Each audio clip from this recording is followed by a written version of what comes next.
if you are struggling with how you introduce yourself or something you say or do, just ask yourself, would my future self benefit from this action I'm taking? Welcome to Smart Women Talking, the podcast that brings you unfiltered wisdom from women who've lived it all. From the boardroom battles to raising families, no topic is off limits, and every conversation is a treasure trove of insights, experiences, and heartfelt stories. Welcome. I'm Barbara Zuleger, here today with my remarkable co-host, Polly Meyer, and today we're continuing the conversation about becoming the future you. If you've missed the first two segments of this, when you have time, go back and listen to the information. There's great information in them about how acting as your future self today can impact the future self you become. And there's also some great tips on how to make that happen. Today, we are excited to have a special guest with us. Polly, would you introduce our guest today? I would be happy to introduce our guest today, the one and only Teresa Thomas. Teresa is a networking expert, and she is the author of Win-Win Networking, your guidebook for confident and effective connections, and 50 fun things. Enjoy the small things. Through Win-Win Connects, she catalyzes meaningful connections for people, possibilities, and purpose. And for 25 years, with experience as a connector, Teresa has helped thousands to connect and grow through her programs, through her presentations, and her books. Win has evolved from a local membership-based networking group to connecting women internationally online. Teresa is now training other facilitators to lead groups and events using the programs, the tools, and the support that she's developed through Win-Win Connects. And we are so happy to have this powerhouse here with us today on the podcast of Smart Women Talking. Teresa, welcome. I'm so glad to be here. It's a win-win-win. Win-win-win. Sorry, I can't help it. That was pretty good. So we're talking about stepping into your future self. And I'm really excited to talk about some of the things that we have been able to experience. When I say we, I mean Barb and I have been able to experience with you. But my first question for you is, to set this up, can you describe the concept of showing up as your future self and why it's so important for personal growth? So the reason that I have been focusing on showing up as your future self is because of something that I've seen over and over again, especially in networking events or when somebody's making a career change. And that is they get stuck in the past. They get stuck in their comfort zone. So they feel like they're networking in the present, but what they're really doing is attracting ideas and referrals for something that they want to leave behind versus what they want to move forward to. So in the very beginning, I coached people to pay attention to how they were introducing themselves and make sure that their goals for networking were front and center, and any past kinds of experiences can come up later in conversations. So tied to that, with the future self, I participated in a wonderful Infinite Possibilities training last year with Mike Dooley. It was an amazing program, and one small part that they had us do with our cohorts was a little mini show up as your future self, and it was just a small conversation. And even though it was only a few minutes, it's just really something clicked where I was like, oh, okay, this act of showing up and practicing and saying who you are at some point in the future is really powerful. So I integrated it in with the next workshop that I had offered, and feedback was overwhelmingly positive about how powerful that was and how it could be a standalone session in itself for people to really experience that, projecting themselves, who do they want to become, and in a playful way, so that they can feel what that's like and embody it and step into it. So what I'm hearing is that you're saying that people stay stuck to the emotions of the past, those negative emotions when they go into these networking events or when they go introduce themselves or where they show up, instead of being pulled by that dynamic, exciting future self that they could become. Is that what I'm hearing? Yes, absolutely. And I do have some examples. Something really powerful, like when, they talk about the mind-body connection, and your body also feels what it's like to be the future self when you're acting it out or trying it out with your introductions. And so one of the examples that I'll share is on our recent retreat that you were both on. There was somebody at the previous retreat who had said, I'm going to write a book, and she did that. And then at this retreat, we did the future self exercise, and she could see herself being interviewed by a book club and visiting sites that were, part of the book and talking about that. And immediately after the retreat, she was invited to a book club to talk about her book. And she said she was able to show up with such confidence and joy and just be fully present, and that she attributed it to having practiced thinking about how she shows up. And with any of us, but, with the example of a writer, is even though she had written a book, it had been hard for her to call herself author. So I had her practice saying, I'm an author, putting that in her social media or her signature or her LinkedIn, anywhere she could, to start seeing it more often. It's like, I am an author. I've written a book. That makes me an author. And just realizing that when you step into that, you're also making it more likely and more possible for other people to step into who they really want to be, versus us all holding each other back. Well, and I like to, with that same example, the woman who was the author, she also came to our Future Self dinner with her whole movie poster made, where her book became a movie, and she had the person doing the music and the screenwriter who also happened to be a member of the retreat that we were on. So it got her thinking even bigger. She was an author, and yes, absolutely, she needed help, and we all need that help to start identifying in that way. But it also helped her even think further out into the future. Now, the movie, as far as I know, it's not happening quite yet, but it could be a couple months. Another retreat, and maybe she'll be on track with that one. But I love, too, that you talked about our goals and where we're headed than our past. Well, our past obviously gets us to where we are, but the more we talk about it, the more we cement, I think, in ourselves that's who I am. It's who I've always been. So it's just who I am. And we are malleable. We're changeable. We're meant to change. We're meant to grow. And we all do that in our own unique way. But if we we can use that as our anchor, as long as the anchor isn't holding us back from where we want to go. Right? And the more we talk about the past, it shouldn't be more than we talk about our future self. Right.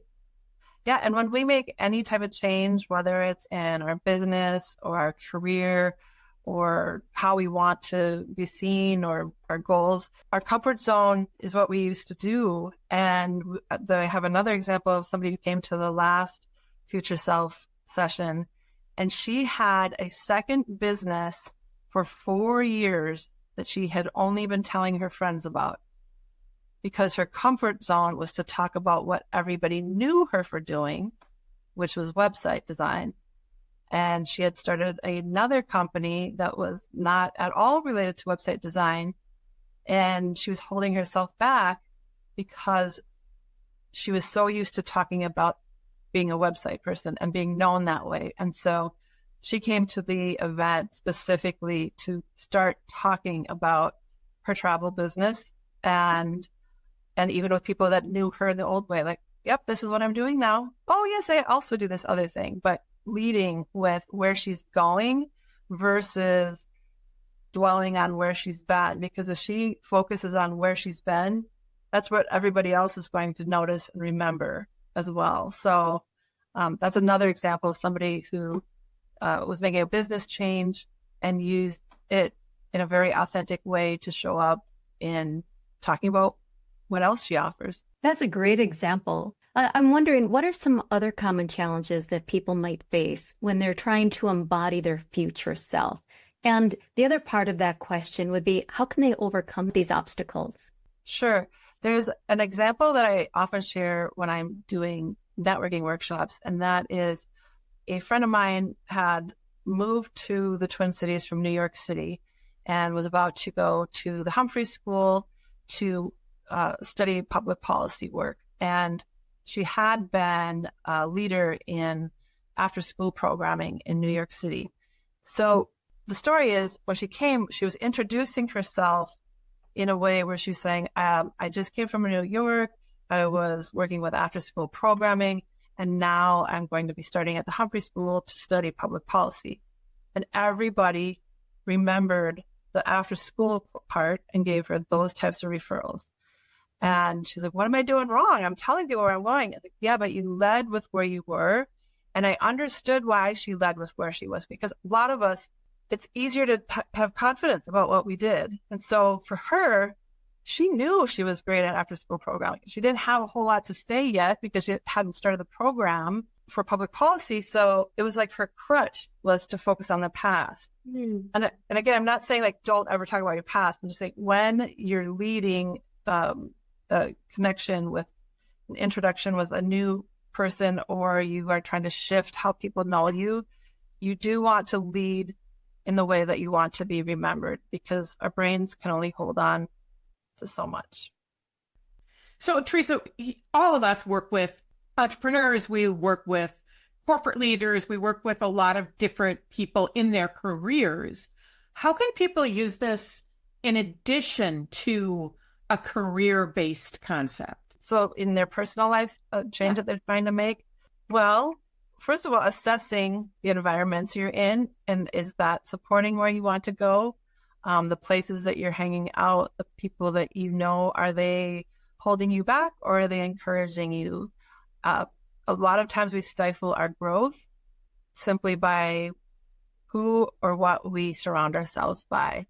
And personally, I've spoken a lot and studied a lot about confidence. And a big part of that, in your personal life is, well, when do you feel most confident? What clothing makes you feel most confident? How you decorate your space, how does that make you feel confident? So there's even little things that we can do that can support our confidence. I even do things like, I don't have it on now, but like I'll have a bracelet that reminds me of the Women in Networking group. And then when I see it or hold it, it just reminds me, like, oh, I've got an amazing network around me, and I can do this.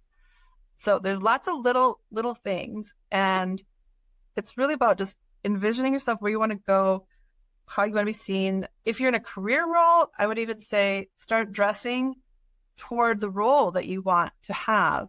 And I mean, it really depends on the nature of where you're working, but I always feel that it's better to kind of overdress for the occasion or the possibilities of a career change versus underdressing for that. So there's lots of little ways you can step into that. And what I like about all these different ideas is it ties into your body awareness as well, so that you really feel like, oh, I can do this. So on the retreat, for example, we were having fun and being silly about our future selves and building on each other. And it would say like, oh, I remember seeing you in that Oprah interview, or this top 10 list, or this award you got. And while we were being playful, each of us could see the potential and the possibility in each other. Like, we weren't just saying these things just to say them. It was also based on a grain of truth. Like, oh, I could see that. I could see you having this, really popular podcast and having amazing guests on. And I'm just honored to be one of your many esteemed guests, right? So elevating it so that it feels fun, and other people are reflecting back to you what they see in you and with your possibilities. And then you get that full experience of feeling your future self. And it's like, oh yeah, that is me. I can do this. I found that piece, and some of it was silly, but fun, silly. And I found it to be very empowering and validating. And as we're sitting there and we're talking about the podcast, and the people at the table are sharing their vision of, like you had said, being a guest and things like this. And everyone is bringing what they can see this becoming. And my brain was like, I hadn't thought of that.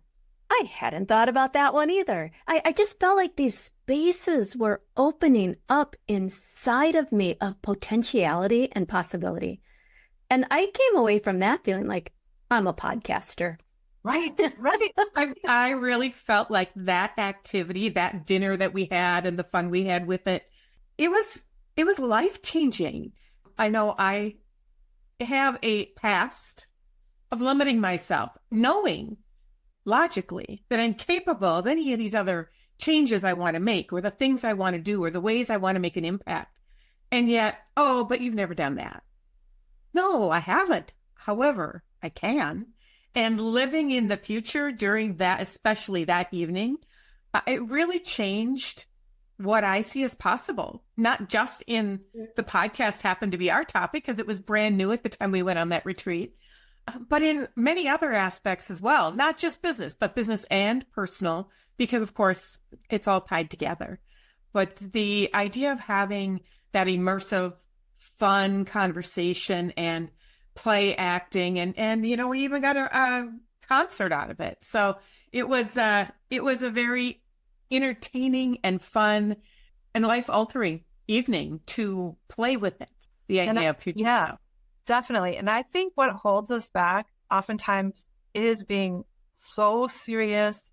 I know for myself, I often overthink things and think through every scenario and just sometimes just need to lighten up. And when I lighten up, I'm less vested in things have to go a specific exact way. And it's more like, oh, this is how I want to feel. This is what I want to experience. And then life can show up in ways that flow and feel easy versus me having a regiment of what needs to happen in this order and in this way with these people at these times, but having the same outcome by focusing on, well, how do I want to feel? And that playful attitude opens that up. So in your experience, how does one maintain the motivation and the commitment needed to continuously act as if or act as their future self, especially when faced with setbacks? Let's say that, they're going through something that's difficult, or they just haven't gotten a few good nights of sleep, or the kids are sick, or whatever knocks us off our course. How does one maintain motivation and commitment towards this practice? Well, a few ways that come to mind. One is a super simple one that I learned from a professional organizer, and that's to have a kudos file. So when you're feeling down and you have a file of cards and sweet notes and testimonials and things that from other people saying, wow, you do really great work. So that's an easy one to start. And then the other one is put things in writing. And if you're somebody who doesn't like journaling, you have other things in your life that you have to write. So pay attention to how you have your LinkedIn profile written, how you have your bio written, even maybe how you have your email signature written, and make sure that they are framed in a way that's moving you toward your future self. So even if you aren't feeling like you're the most recognized in this county, you see it there and other people see it, and then you rise to it. Another way that I learned from someone else, and I've tried it and it works really well, is to basically have an alter ego. Some people even have like a slightly different name that they use for career versus personal, and their career one they see as fully empowered, taking action and seeing themselves as fully capable. What you're sharing is based in research as well. It's supported by research. And I have a similar story to share. I was on a board and I was having a lunch with the CEO, and we were talking about how he has a natural tendency to be introverted, But when he goes out into all of these events and the dinner parties and the fundraisers, he becomes this different person. And I asked him, how does he do that? And he said that he has a really good friend. His name is Dave. And Dave is incredibly extroverted. He's fun to be around with. He has great conversations. He has a really high energy that's very attractive. And so before he walks into those events, he puts on his Dave suit and he becomes Dave while he's at the event. And then when the event is over, he has to go home and go to bed because it was a little too draining for this highly introverted person. But it allows him to show up and be what he has to be when he's there if he wants to make the impact that he wants to make. Right. Oh, that's a perfect example. Thank you for sharing that. Do you have other strategies for overcoming imposter syndrome during these situations? Evidence is the best. So testimonials, looking back at your resume or your LinkedIn profile, see all the things that you have accomplished and done, and surrounding yourself with people that encourage you. For me, that's one of the most important things I could say, because as much as you work on being confident or empowering yourself, if you have people in your lives that don't want that for you and that are pulling you away from it, it's going to be an uphill battle. So the more you can surround yourself with people that truly believe in you, that they're not just saying it, that they see your gifts and your special qualities about yourself, as much time as you can to be around people like that. And that makes a huge difference. Or even people that call you out on, you know what, you are not living up to your potential. You are amazing. And what are you doing passing up this opportunity that would be perfect for you? So having those people, straightforward people like Barbara Zuleger, who's good at telling her clients, yeah, you can do so much more. Yeah, I think that's something that the three of us all have in common, is being able to see it in others and then reminding ourselves that we have those abilities as well. So I think something you said, Teresa, really resonated with me with the, people see us as we've always been. If you've always shown up as the quiet person that never takes the lead, or if you've always shown up as the party person who's never serious, we all have multifacets, right? And we usually have opposite facets of the same type of personality work, if you want to. But that's where people see us unless we give them something else to look at. And by being our future selves and showing up, I've gotten the opportunity to experience not only the retreat with you, Teresa, but also networking as your future self and practicing that talking about what you are doing and what, even if it's not something that is 80% of what you do yet, but it's where you want to take your career or your business or even your social circle. This is what I do. This is who I am. That starts to release us from those boxes that somebody might have put us in or that we've put ourselves in. And if some people don't want to see you out of those boxes, honestly, you will find they will show up less and less in your life. And that's nothing negative about that. It's just you're going to move into being with the people that help you become who you want to be. And those are choices. Absolutely. So Teresa, you have these future self sessions. What kind of feedback have you received from past participants in these future self sessions?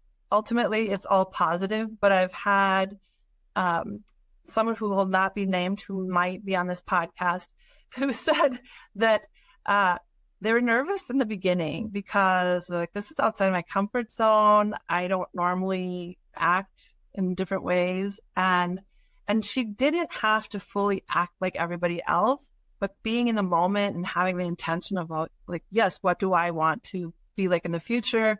And then having that support around her was really powerful enough that she recommended that we talk about this on the podcast. So that's one piece of feedback. Another is that once they do the future self, they really notice where they're holding themselves back, and just even the littlest way, even the words they use or how they show up, and the future self exercise helps them to see just how capable and competent they are, and that there are people that are encouraging them on, and to step into that energy. Wow. Self-awareness. Self-awareness. Well, this has been a very exciting discussion, and it's one that I have been personally waiting for. And I know that Barb has too, because we've been talking about this back and forth for the last few weeks. We do really want to thank you so much for joining us today. You were really a big part of the start of this podcast. So please put that as one of your win-wins as well, your future self groups. And we are going to have all of Teresa's contact information in the show notes, so you'll be able to reach out to her for more information. Let's add one piece of advice, and that is, if you are struggling with how you introduce yourself or something you say or do, just ask yourself, would my future self is benefiting from this action I'm taking? And then that kind of removes you from the present time to project forward and ask yourself, am I moving forward, or am I stagnating, or am I moving back? And so just that simple question of, hey, what would my future self say about this, can be really instrumental. I think I love the self-awareness piece. And would my future self thank me for this? My future self would thank me for attending the retreat that helped us stop talking about the podcast and really jump in and get going with it. So that was exciting. But yeah, I wanted to thank Teresa for joining us today for another great episode of Smart Women Talking. And thank all of you for listening. This is your place to be, where women's wisdom doesn't whisper. It speaks boldly and unapologetically, and we're looking forward to seeing you in your future, as well as on our future episodes of Smart Women Talking.